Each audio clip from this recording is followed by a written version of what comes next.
ছোট থেকে বড় হতে হতে শিরদাঁড়া সোজা করে মাথা তুলে দাঁড়ানোটাই যেন একটা স্বপ্ন হয়ে দাঁড়ায়।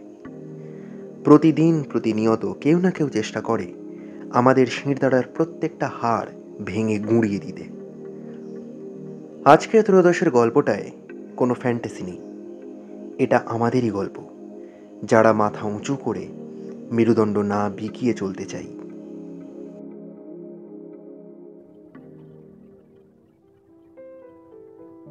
হেলথ সেন্টারের বাইরে এক পাগলির আবির্ভাব হয়েছে বিগত 2 দিন যাবৎ। কুহেলি জানত না, ছুটিতে ছিল প্রায় 3 দিন।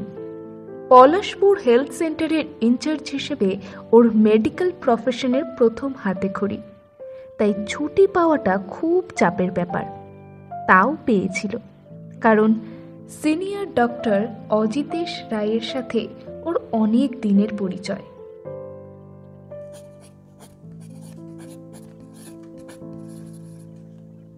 এক মনে 3 নম্বর বেডের পেশেন্টের প্রেসক্রিপশন লিখছিল কুহেলি। হঠাৎ রমাদের গলার আওয়াজে ঘোর কাটে ওর। ও দিদি, এই পাগলি তখন থেকে ক্যাচর ক্যাচর করেই চলেছে। এইবার কিন্তু লোক ডেকে ওকে বিদায় করে দিবনি বলে দিলুম। হ্যাঁ, হেলথ সেন্টারের সামনে এইসব কি অনাচিষ্টি কাণ্ড বলো দেখি। প্রেসক্রিপশন রেখে গলায় স্টেথোস্কোপ ঝুলিয়ে বেরিয়ে এলো কুহেলি। আর তখনই ওর সাথে প্রথম সাক্ষাৎ হলো পাগলির। আলকাতরার মতো গায়ের রং, গায়ে একটা নোংরা শতচ্ছিন্ন কাপড় জড়ানো, মাথার থেকে জট নেমে এসেছে প্রায় কোমর পর্যন্ত, নাকে একটা নথ ছাড়া শরীরে আর কোনো অলংকার নেই। শরীরটা সামান্য ঝোঁকানো সামনের দিকে, তবে চোখগুলো প্রচণ্ড ঝকঝকে, যেন এক দৃষ্টি তাকিয়ে থেকে শরীরের পুরো প্রাণটুকু ওই দৃষ্টি দিয়েই শুষে নেবে। কুহেলি সামান্য এগিয়ে গেল ওর দিকে। একটা বোটকা গন্ধ ওর নাকে ঝাপটা মারে। গম্ভীর গলায় প্রশ্ন করে, কি হয়েছে? গোলমাল কিসের এত? পাগলি এগিয়ে আসে ওর দিকে, আর তখনই বিষয়টা কুহেলির চোখে পড়ে। ডান পায়ের গোড়ালিতে থ্যাতলানো দাগ, রক্ত জমে কালশিটে পড়ে গেছে। করুণ কণ্ঠে পাগলি বলে ওঠে, আমার মেরেছে ওই রতন মেরেছে আমার। আমি খেতে চেয়েছিলাম, দেয়নি, আমার দেয়নি। কুহেলি জিজ্ঞাসু চোখে রমার দিকে তাকায়। রমা তখন ওকে পুরো ব্যাপারটা খুলে বলে। হেলথ সেন্টারের বাইরে রতনের চা, ঘুগনি, ডিম টোস্টের দোকান। পাগলি সকালে ওর কাছে গিয়ে খাবার দাবি করে। রতন হেই হেই করে তাড়িয়ে দেওয়াতে একটা বিস্কুটের কৌটো নিয়ে পাগলি পালানোর চেষ্টা করে। রতন ওর দোকানের সামনে থেকে একটা আদলা ইট তুলে ছুঁড়ে মেরেছে পাগলির পায়ে। কুহেলি পাগলির কাছে এগিয়ে আসে, হাত ধরে আস্তে আস্তে নিয়ে যায় হেলথ সেন্টারের ভিতরে। রমা আপত্তি জানানোর চেষ্টা করলেও কান দেয় না কুহেলি। বেডে বসিয়ে ফার্স্ট এড বক্স এনে শুরু করে ট্রিটমেন্ট। ব্যান্ডেজ করে শেষে 2টো ইঞ্জেকশন দিয়ে হাতে দিয়ে দিল 100 টাকা।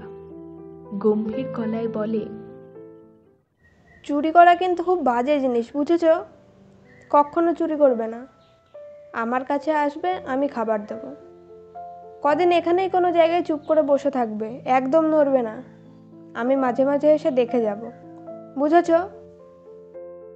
বাধ্য মেয়ের মতো মাথা নাড়ে পাগলি।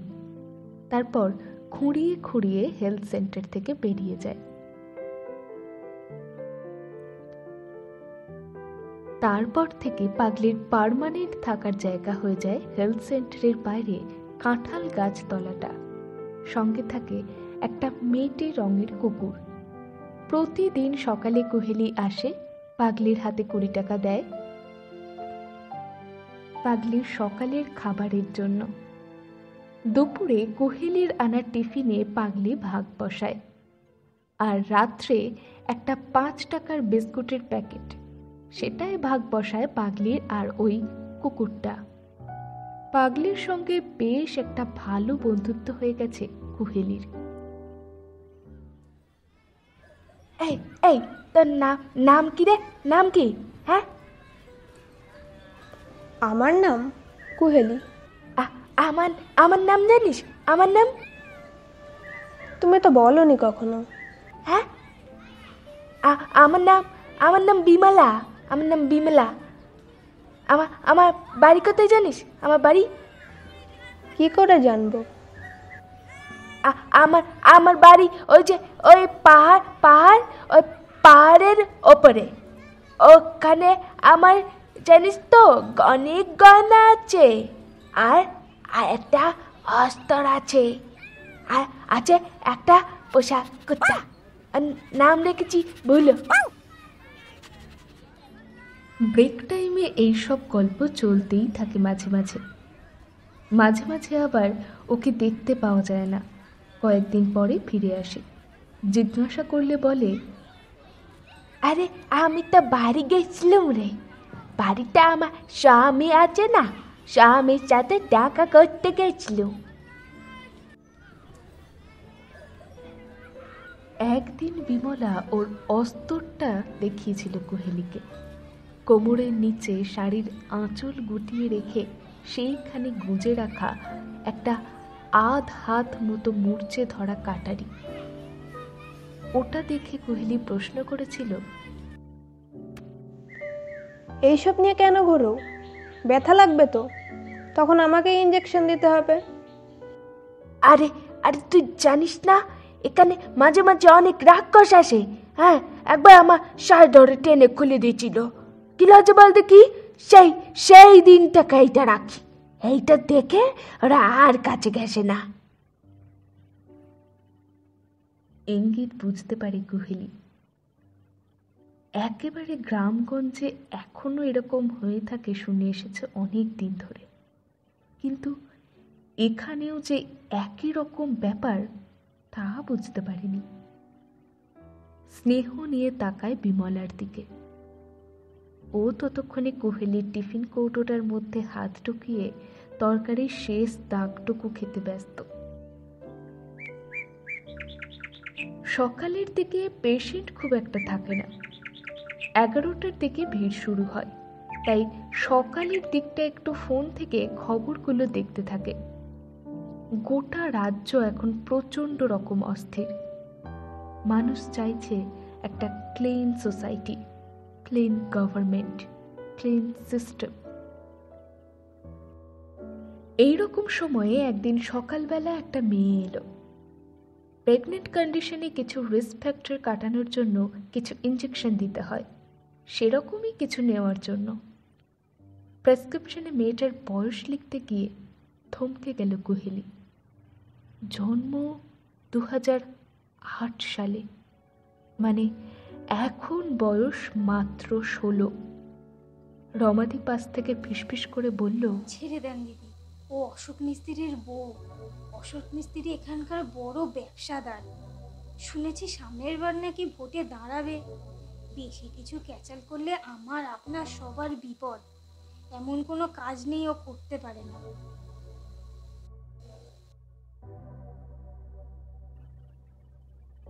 ইঞ্জেকশন করার সময় মেয়েটার মুখের দিকে তাকালো কোহেলি। মেয়েটার চোখ থেকে এখনো শৈশবের রেশ কাটেনি। ভীত সন্ত্রস্ত গলায় মেয়েটা কোহেলিকে প্রশ্ন করল, আচ্ছা, আপনাদের এখানে ছেলে হবে না মেয়ে হবে বোঝা যায়? চমকে উঠল কোহেলি। জিজ্ঞাসা করল, তোমাকে কে বলেছে এসব? আমার স্বামী। এক ফকির বাবার কাছে গেছিলাম, সে সব দেখে বলল মেয়ে হবে। সেই থেকে শাসিয়ে রেখেছে, মেয়ে হলে ওই বাচ্চা সমেত আমাকে গলা টিপে খুন করবে। আপনি আমাকে বাঁচান দিদি, একটু দেখে বলে দিন না ছেলে হবে কি মেয়ে হবে, কি অন্তত বলতে পারবো। আর যদি মেয়ে হয় কি করবে? যাওয়ার পথে রেলে গলা দেব, অন্তত গলা টিপে তো মারবে না। কিছুক্ষণ চুপ করে থাকলো কোহেলি। চোয়াল দপদপ করে উঠল ওর। তারপর মেয়েটার গালে নরম করে হাত রেখে বলল, তোমার স্বামীকে গিয়ে বলো লিঙ্গ নির্ধারণ অনেক দিন বন্ধ হয়ে গেছে, সেটা করলে জেল হয়। চুপচাপ সেদিন মেয়েটা চলে গেল। মেয়েটা যাওয়ার কিছুক্ষণ পরে গুটি গুটি পায়ে বিমলা এসেছিল হেলথ সেন্টারের দরজার সামনে। বিমলাকে দেখে বেরিয়ে এসেছিল কোহেলি। বিমলা কাছে এসে ফিসফিস করে জিজ্ঞাসা করল, এই এই মেয়ে ছেলেটা এখানে কেন রে? হ্যাঁ, ওর শরীর খারাপ হয়েছে তো তাই। আমি বুঝি না, ওর পেট ফুলে রয়েছে, ওর বাচ্চা হবে। হ্যাঁ হবে তো, তোমার চাই নাকি? না, একদম না, না, ও বাচ্চা শয়তান বাচ্চা, ওর রক্ত বিষ বিষ। ওর বাপ একটা বদ লোক, আমার শাড়ি কোলে দিচ্ছিল। বিকেলের দিকে আকাশ বেয়ে প্রচণ্ড বৃষ্টি নেমেছিল। হেলথ সেন্টারের মোটামুটি ভিড় ছিল। কোহেলি পেশেন্ট দেখতে ব্যস্ত। বাইরে বারান্দায় একটা চাদর পেতে শুয়ে আছে বিমলা। প্রবল বৃষ্টিতে বাইরের কাঁঠাল তলা ধুয়ে যাচ্ছে, তাই হেলথ সেন্টারের বারান্দায় এসে উঠেছিল ও। কোহেলি একটা বাচ্চার বেডের সামনে এসে প্রেসক্রিপশন লিখছিল। এমন সময় হঠাৎ প্রায় দৌড়াতে দৌড়াতে ঘরে ঢোকে রমা। দিদি, দিদি গো, বলো। আরে তাড়াতাড়ি এদিকে এসো। কেন, কি হলো আবার? অশোক মিস্ত্রি হয়েছে। কে?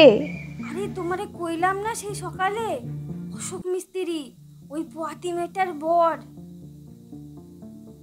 পেছন থেকে সামনের দিকে এগিয়ে এলো মেটে গোছের লুঙ্গি পরা একটা লোক। মাথার সামনের দিকে টাক, বাকি মাথায় চুলে নারকেল তেলের উগ্র গন্ধ। কোহেলিকে আপাদ মস্তক তির্যক দৃষ্টি দিয়ে একবার পরখ করে বলল, আপনি ডাক্তারবাবু? হ্যাঁ, কেন? আজ সকালে আমার বউ এসেছিল এখানে আপনাকে দেখানোর জন্য। এসেছিল। কি দেখলেন? স্বাভাবিক, সুস্থ, কোনো সমস্যা নেই। ছেলে হবে না মেয়ে হবে? সেটা আমি কি করে জানবো? কেন, কি সব টেস্ট ফেস্ট করলে বোঝা যায় শুনেছি। এইবার কোহেলির মাথাটা গরম হয়ে গেল। গলায় জোর এনে বলল, বোঝা যায় কি যায় না সে কৈফিয়ত তো আমি আপনাকে দেব না। অশোক হেসে উঠল। তারপর চিবিয়ে চিবিয়ে বলল, টাকা ছাড়ালে কুত্তার অভাব, ওসব বলে লাভ নেই দিদিমণি। কত ক্যাশ চাই বলো? এইবার কোহেলি প্রায় চিৎকার করে বলল, আপনি কি এখান থেকে বেরোবেন নাকি আমি পুলিশ ডাকবো? অশোক মিস্ত্রি এবার অনেকটা কাছে সরে এলো কোহেলির। কোহেলির নাকে একটা হালকা দেশি মদের গন্ধ ভেসে এলো। কোহেলির মুখের কাছে এসে অশোক বলল, পুলিশের ভয় দেখাবেন না দিদিমণি, সব আমার পোষা। যেটা বলছি সেটা করে দিন, নইলে দেখছেন তো ছেলেপিলে, জ্যান্ত বেরোতে পারবেন না এখান থেকে। আমার কথা এরা। আর বলতে পারল না অশোক। তার আগেই সপাটে একটা চড় নেমে এলো অশোক মিস্ত্রির গালে। টাল সামলাতে না পেরে অশোক ছিটকে পড়ল মাটিতে। গাল দিয়ে কান দিয়ে ঝনঝন করে উঠল অশোকের। বহুদিন বহুকাল এত জোরে চড় কেউ মারেনি। আর আজ হাঁটুর বয়সী একটা মেয়ের কাছে ওকে চড় খেতে হলো। আশপাশটা একবার ভালো করে দেখে নিল অশোক। গ্রামের বেশ কয়েকজন লোক অবাক হয়ে ওর দিকে তাকিয়ে আছে। কোহেলি রাগে প্রায় গর্জন করে উঠল, আর এক মুহূর্ত এখানে থাকলে ঘাট ধাক্কা দিয়ে বের করে দেবো আপনাকে। বেরিয়ে যান এখান থেকে। এইখানে ক্যাচাল করলে সামনের ইলেকশনে সমস্যা। কিছু না বলে চুপচাপ উঠে দাঁড়ালো অশোক। পাথুরে দৃষ্টিতে তাকালো কুহেলির দিকে, তারপর চুপচাপ বেরিয়ে গেল সেন্টার থেকে। সঙ্গের ছেলে পেলেগুলোও বিফল আক্রোশে অশোকের পিছু নিল। ওরা চলে যেতেই রমা প্রায় আর্তনাদ করে উঠল। দিদি, কি করলে দিদি? ওরা সাংঘাতিক। কুহেলি লম্বা দম ছেড়ে বলল, তাতে আমার থোড়াই কেয়ার।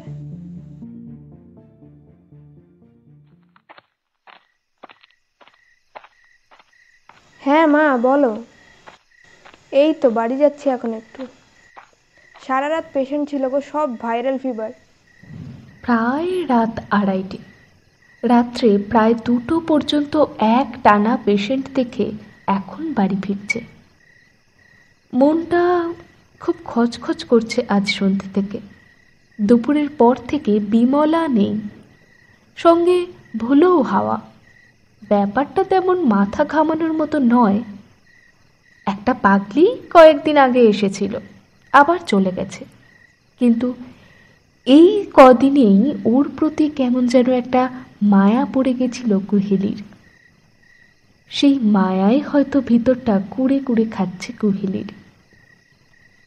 হ্যাঁ মনে আছে কাল মহালয়া। উফ, তোমার এই ন্যাকামিগুলো বাদ দাও তো। আমার বাসা পড়েছে তো পড়েছে, তাতে আমি কি করব? তুমি ফোন রাখো তো এখন। ফোনটা রেখে দ্রুত পায়ে এগিয়ে যাচ্ছিল কুহেলি। অমাবস্যার রাতে মাঝে মাঝে 2-1টা স্ট্রিট বাল্বের আলো গোটা রাস্তাটাকে কেমন যেন ছমছমে করে রেখেছে। দ্রুত হাতে ফোন বের করে ফ্ল্যাশ লাইটটা অন করলো কুহেলি। আর অন করেই বুঝতে পারল সেটার আর কোনো প্রয়োজন নেই। পেছন থেকে 2টো সাদা জোরালো আলো গোটা রাস্তাটাকে আলোয় ভাসিয়ে দিচ্ছে। গাড়িটা এসে দাঁড়ালো কুহেলির ঠিক পাশে। কুহেলি পাত্তা না দিয়ে পাশ কাটিয়ে চলে যাচ্ছিল, কিন্তু তার আগেই গাড়ি থেকে নেমে পড়ল 3-4টে লোক। কুহেলির পথ আটকা পড়ল। সামনের সিট থেকে গলা ভেসে এলো অশোক মিস্ত্রি। কুহেলি বুঝল ও ফাঁদে পড়েছে, কিন্তু এখন আর কিছু করার নেই। হারামি সালি, সাপের লেজে পা দিয়েছিস। খুব তাকত না, খুব গরম। চল, তোর জওয়ানির গরম বের করবো। এ রাজু, গাড়িতে তোল। 2টো ছেলে এগিয়ে আসছিল কুহেলির দিকে। কুহেলি হাতের ব্যাগটা সজোরে ছুঁড়ে মারল ওদের মুখে। তারপর দিক বেদিক জ্ঞান শূন্য হয়ে ছুটতে লাগলো রাস্তা দিয়ে। পেছন থেকে শুনতে পেল একই সঙ্গে ছুটে আসা কতগুলো জোরালো পায়ের সঙ্গে গাড়ি স্টার্ট দেওয়ার শব্দ। কুহেলির মনে খালি একটাই কথা ভাবছিল, ওকে পালাতে হবে। ওদের হাত থেকে বাঁচার জন্য পালাতেই হবে। কিন্তু কত দূর? ওর দম ফুরিয়ে আসছে, মনে হচ্ছে হৃৎপিণ্ডটা গলা দিয়ে বেরিয়ে আসবে। পেছনে পায়ের শব্দগুলো অনেক কাছে চলে আসছে, অনেক কাছে। আর হয়তো হঠাৎ একটা ইটের টুকরোয় ধাক্কা খেয়ে মুখ থুবড়ে পড়ে গেল কুহেলি। পেছন থেকে ভেসে এলো অশ্লীল হাসির শব্দ। গাড়িটা এসে থামলো ওদের পিছনে। গাড়ি থেকে বেরিয়ে এলো অশোক মিস্ত্রি। কুৎসিত হাসি হাসতে হাসতে পরনের লুঙ্গির খুঁট ধরে সামান্য তুলে কোমরের কাছে গুঁজল। তারপর, তোর সতীপনা বের করছি তারা। এক ঘর লোকের সামনে আমার গায়ে হাত, তোর গায়ে হাত তুলবো, দেখবি কেমন লাগে। দেবো হাত, দেবো। একটু একটু করে এগিয়ে আসছে অশোক। ভয়ে আতঙ্কে ঘৃণায় উঠে দাঁড়াতে পারছে না কুহেলি। আস্তে আস্তে ওর দম ফুঁড়ে আসছে। আর একটু হঠাৎ হঠাৎ পাশের ঝোপ থেকে গর্জে উঠল 3-4টে কুকুর। ছেলেগুলো বিরক্ত হয়ে ওদের দিকে তাকালো। একটা ছেলে সবে মাটি থেকে একটা পাথর তুলতে যাবে, আচমকা একটা হলদেটে অবয়ব ঝাঁপিয়ে পড়ে ছেলেটার ঘাড়ে।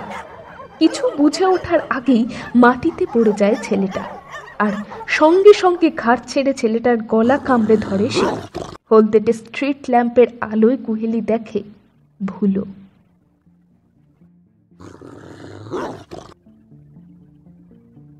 বাকি ছেলেগুলো ঘাবড়ে গিয়ে ছুটে যায় ভুলোর দিকে, আর তখনই ঝোপ থেকে বেরিয়ে আসে আরো 3-4টে কুকুর, এবং বেরোনো মাত্র ঝাঁপিয়ে পড়ে বাকি ছেলেগুলোর উপরে প্রবল আক্রোশে। মুহূর্তের মধ্যে জায়গাটা জুড়ে একটা ঝড় বয়ে যায়। অতগুলো কুকুর একসঙ্গে কেন হঠাৎ তেড়ে এলো বুঝতে পারে না কুহেলি। অশোকও ঘাবড়ে গিয়ে কোমরের পেছন থেকে একটা চকচকে কি যেন বার করে হেই হেই করতে করতে ওদের দিকে এগিয়ে যায়। আর তখনই স্ট্রিট ল্যাম্পের পাশ দিয়ে ছুটে বেরিয়ে এসে দাঁড়ায় একটা মানুষের অবয়ব। আবছা আলোয় কিছুই সেরকম দেখা গেল না। কোমর পর্যন্ত পাকানো জট দেখে এক মুহূর্তে চিনতে পারে কুহেলি, বিমলা। বিমলাকে দেখে থমকে যায় অশোক। বিমলার হাতে ততক্ষণে উঠে এসেছে ওর গোপন অস্ত্র।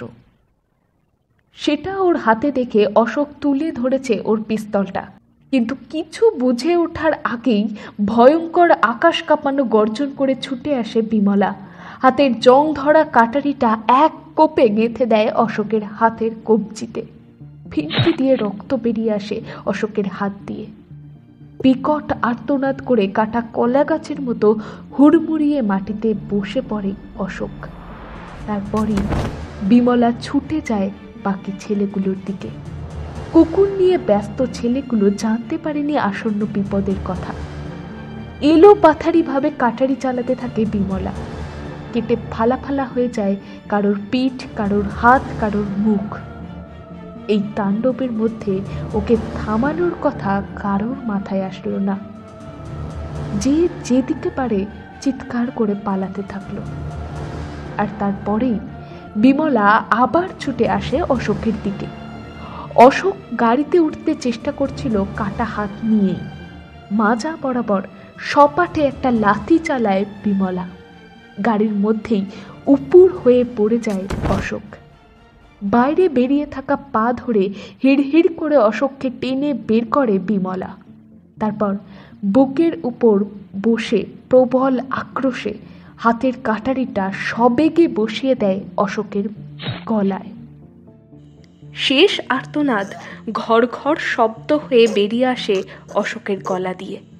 আবার আবার আবার এক উন্মাদিনী ওর বুকের উপর বসে গর্জন করতে করতে বারবার ওর গলায় পুঁতে দিচ্ছে কাটারিটা।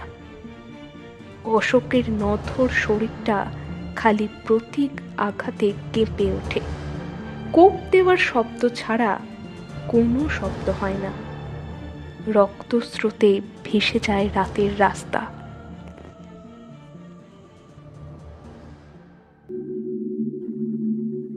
পরের দিন ভোরবেলা অশোক মিস্ত্রির দেহ পায় পুলিশ। নেশা করে বাড়ি ফেরার পথে রতনী প্রথম দেখে সংজ্ঞাহীন কুহেলিকে, আর মাথা ধর থেকে প্রায় আলাদা হয়ে যাওয়া অশোক মিস্ত্রির দেহ। তখনই থানায় খবর দেয়। পুলিশ এসে দেখে অশোকের দেহের পাশেই বসে আছে বিমলা। সারা গায়ে রক্ত মেখে বসে কুকুরগুলোকে আদর করছে, আর কুকুর পরম তৃপ্তিতে ওর গা চেটে দিচ্ছে। কাটারিটা পড়ে আছে পাশেই। সহজ এভিডেন্স পেয়ে ভোর 4টে নাগাদ পুলিশ অ্যারেস্ট করে বিমলাকে। যদিও মানসিক ভারসাম্যহীনতার জন্য কতটা শাস্তি পাবে ও জানা নেই কুহেলির। এখন ঘড়িতে বাজে 4:45। রমা কুহেলির কাটা জায়গাগুলোতে ফার্স্ট এড করতে করতে বলছিল, জানো দিদি, গতকাল সন্ধেবেলা অশোক মিস্ত্রির বউয়ের বডি পাওয়া গেছে।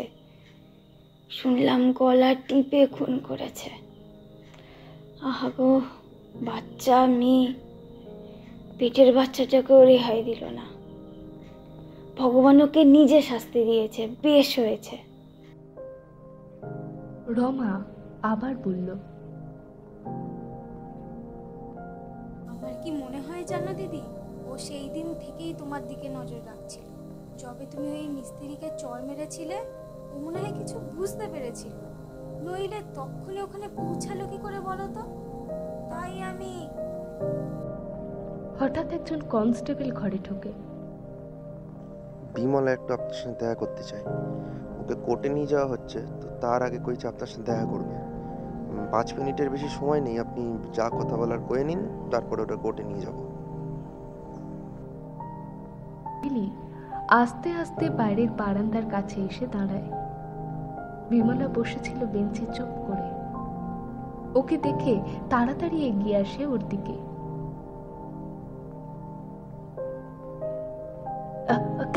ওখানে আমাকে খেতে দেবে তো?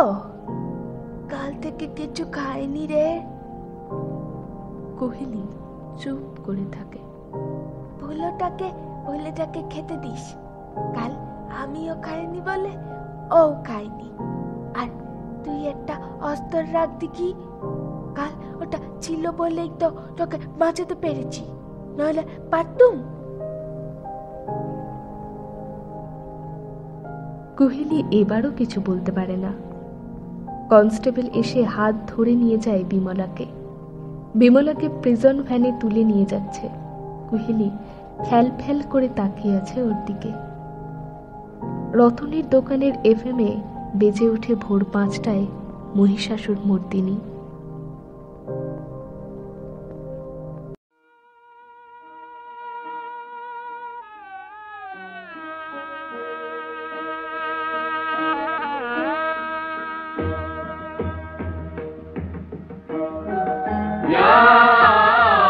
चंडी मधुकैक